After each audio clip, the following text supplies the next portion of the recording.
Today, we will talk about understanding accounts payable (AP) and how to record AP. Accounts payable, or payables, refer to a company's short-term obligations owed to its creditors or suppliers, which have not yet been paid. Payables appear on a company's balance sheet as a current liability. Another, less common usage of AP, refers to the business department or division that is responsible for making payments owed by the company to suppliers and other creditors. Accounts payable can be compared with accounts receivable. A company's total accounts payable balance at a specific point in time will appear on its balance sheet under the current liabilities section. Accounts payable are obligations that must be paid off within a given period to avoid default. At the corporate level, AP refers to short-term payments due to suppliers. The payable is essentially a short-term IOU from one business to another business or entity.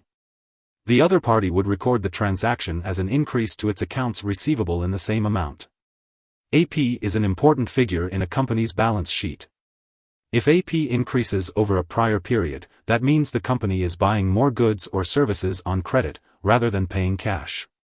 If a company's AP decreases, it means the company is paying on its prior period obligations at a faster rate than it is purchasing new items on credit. Accounts payable management is critical in managing a business's cash flow. When using the indirect method to prepare the cash flow statement, the net increase or decrease in AP from the prior period appears in the top section, the cash flow from operating activities. Management can use AP to manipulate the company's cash flow to a certain extent. However, this flexibility to pay later must be weighed against the ongoing relationships the company has with its vendors.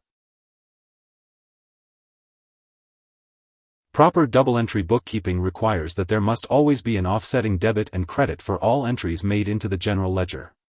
To record accounts payable, the accountant credits accounts payable when the bill or invoice is received. The debit offset for this entry generally goes to an expense account for the good or service that was purchased on credit. The debit could also be to an asset account if the item purchased was a capitalizable asset.